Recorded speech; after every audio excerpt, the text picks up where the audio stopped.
Hi, this is Professor Paul again, coming to you from Southern California. This is the second in our series of financial arithmetic videos. And last time I had ended up by showing you the application formula.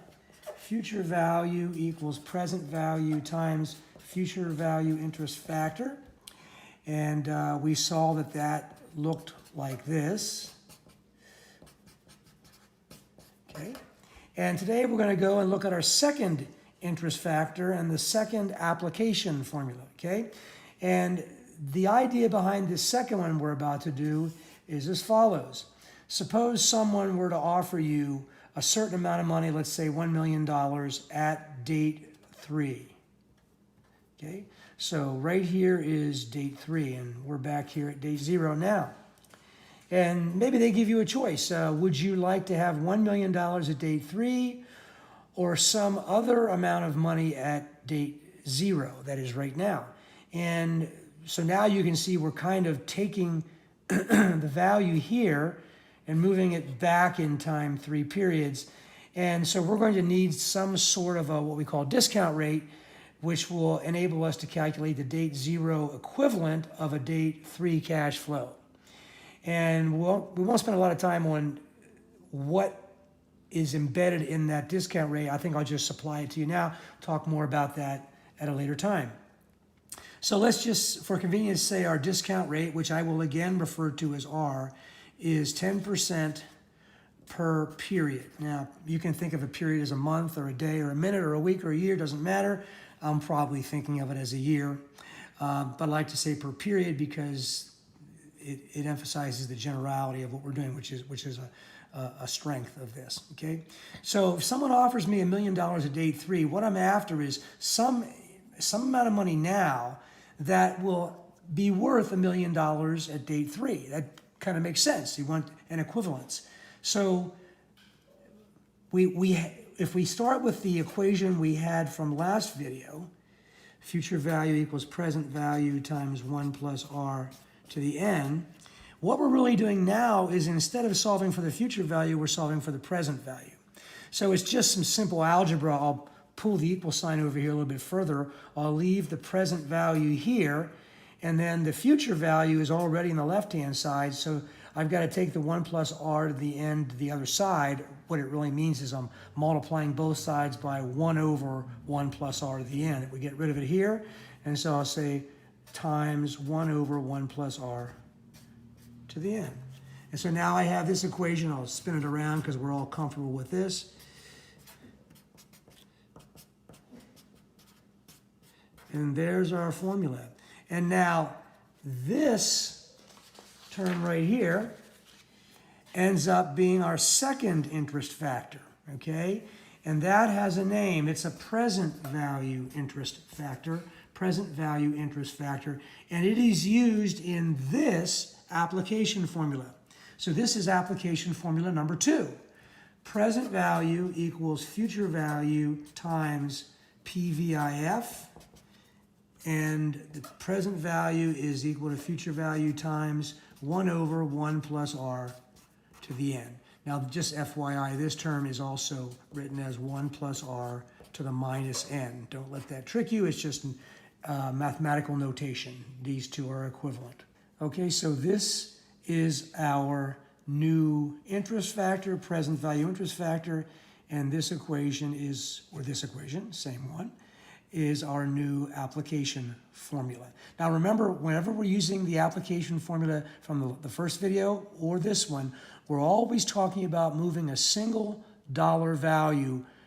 In the last video, forward in time. In this video, as we saw before, backward in time. So it's single values.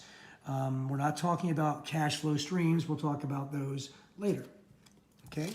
So an example of this, if the appropriate opportunity rate of return was 10% per period, then if the question is how much would we be willing to accept at date 0, in lieu of taking $1 million at date 3, then we'd simply solve for present value using this equation. We'd plug in what we know. We know future value of $1 million. And then we know that our n value is 3, and I've assumed our R value is 0.1, the decimal equivalent of 10% per period. So this just becomes 1 over 1.1 to the third power. Okay, so this then would be our present value. The exact number is $751,314.80. Okay, so that is our second interest factor. So if we're building a little table, we'd have interest factors, and we'd have application formulas. And to this point, what we've seen is our first interest factor was a future value interest factor, and it was equal to 1 plus R to the n. Our second interest factor was a present value interest factor, and it was 1 over 1 plus R to the n. The application formula for the PVIF was future value equals present value times future value interest factor. And the application formula for the second interest factor, the PVIF, is present value equals future value times PVIF. Again, these two are very much related. It's obvious that the PVIF is the inverse of the PVIF, as well as the PVIF being the inverse of the PVIF. 1 over this is this. Okay, so there's a third interest factor that we can now look at, and that's called a future value interest factor for an annuity. But now the game has changed. There's an awful lot of background we have to do before we just go into this next interest factor, because now we're making a turn to developing an understanding of what are called cash flow streams. And I'll come in now with the information we need to know to talk about multiple cash flow streams. There are several types of multiple cash flow streams. The names will be familiar to you when we're done with this video series. The first one we'll look at is referred to as an annuity. The second one is referred to as a perpetuity. The third one is referred to as a growing perpetuity. And the fourth one is referred to as a growing annuity. Getting back to our third interest factor, future value interest factor for annuity, I have to now explain to you what an annuity is.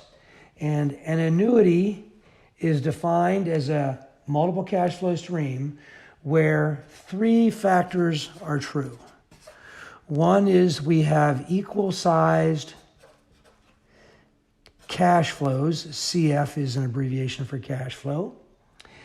The second is that there is a finite number of cash flows.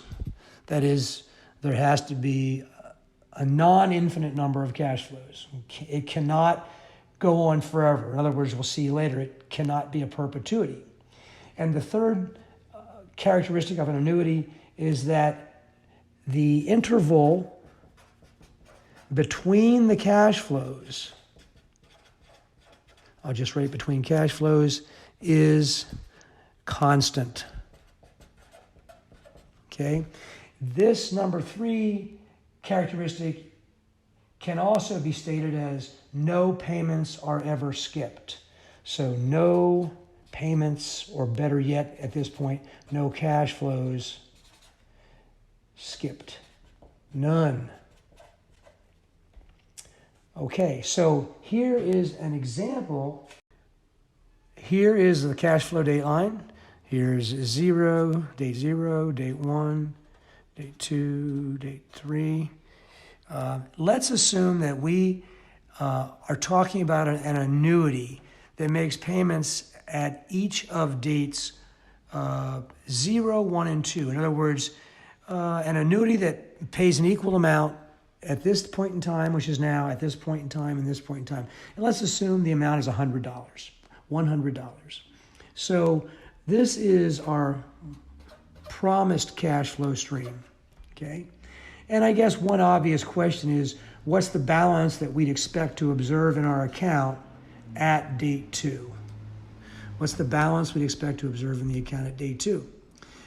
Now, so here we have an annuity. Now, one way to answer that question before I introduce the actual computational formula for this is to just do it piece by piece. So I could say the balance in my account at day 2 is going to be the value of this first $100 deposit at date 0 moved forward 2 periods in time, plus the value of this $100 deposit moved forward 1 period in time, plus the $100 received at day 2, which of course would have no interest compounded because it was just received at that moment.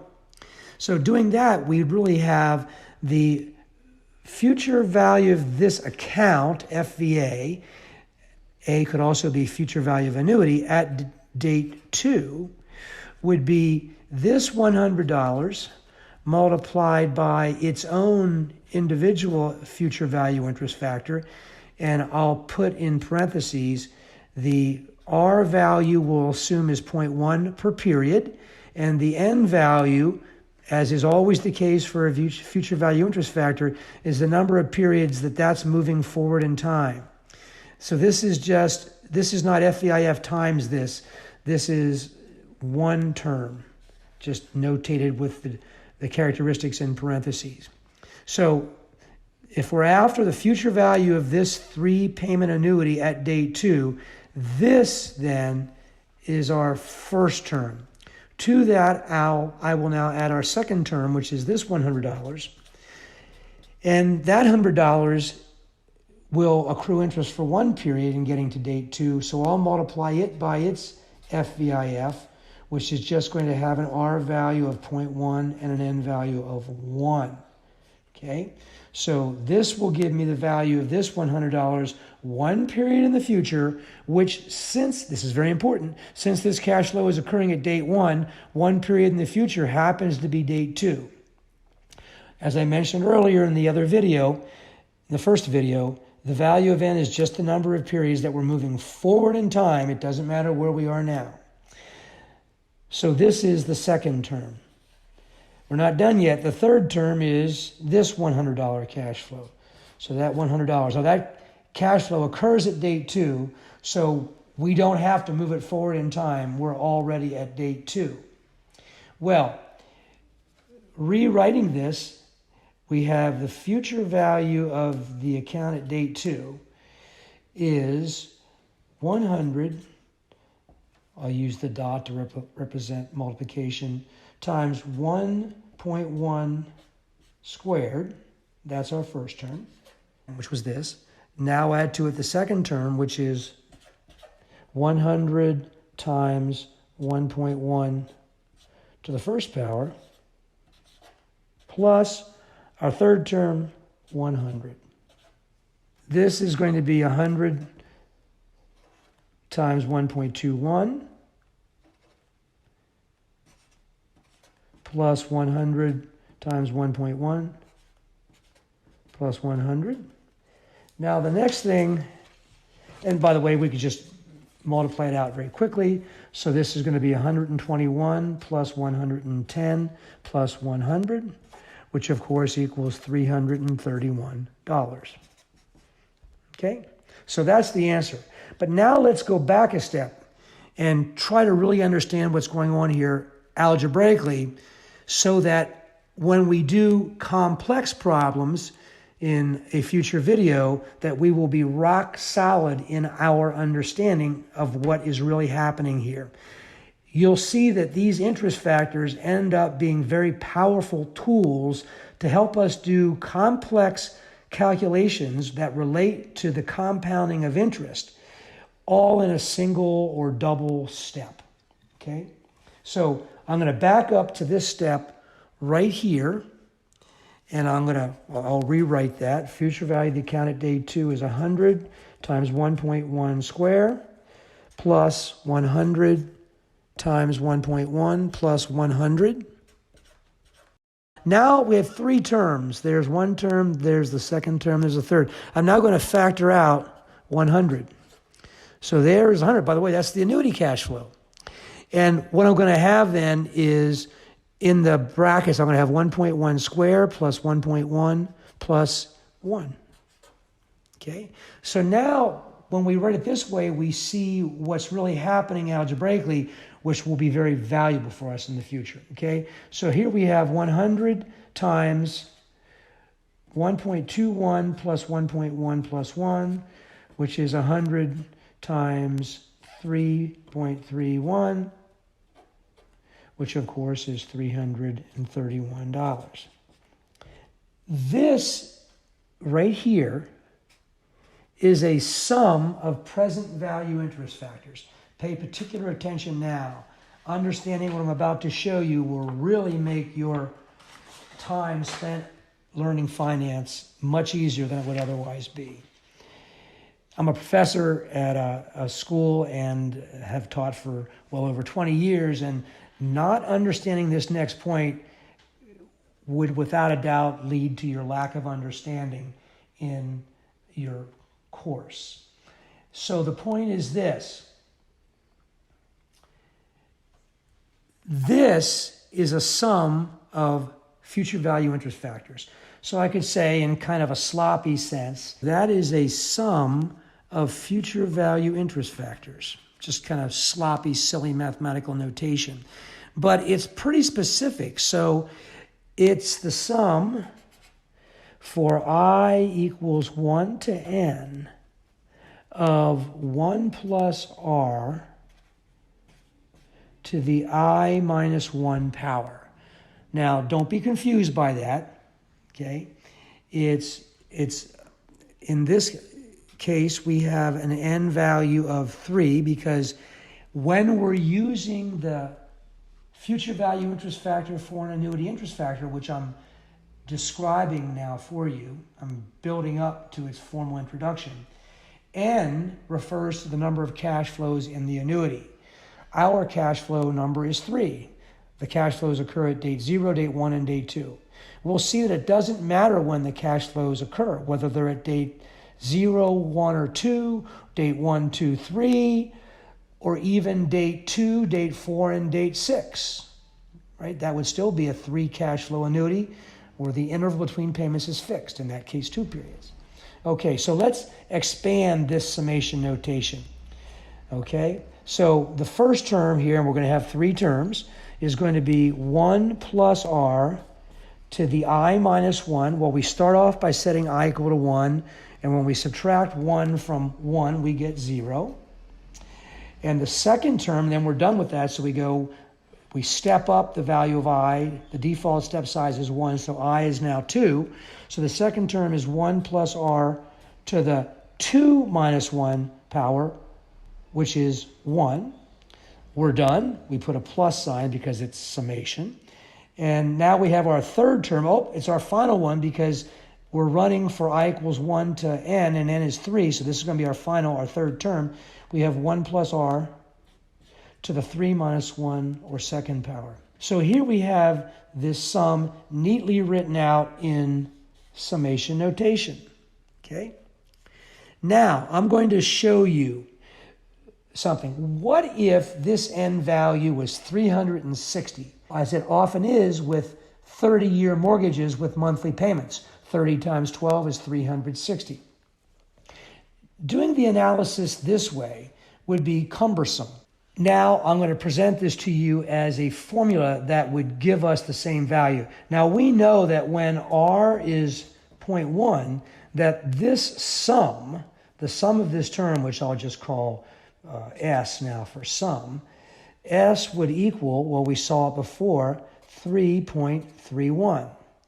Now let me just show you a formula that is going to be, we're going to refer to it as the future value interest factor for an annuity in a bit, but what this formula is 1 plus r to the nth power minus 1 over r. And I'll derive this for you in a moment, but I just want you to see how it works. So in the case when n equals 3, and again, n equals the number of cash flows in the annuity, and r equals 0.1, the value of this FVIFA will be 1.1 cubed minus 1 over 0.1. 1.1 cubed is 1.331 minus 1 over 0.1. I'm sorry, 0.1 in the denominator. And then this numerator up here becomes 0.331, denominator 0.1.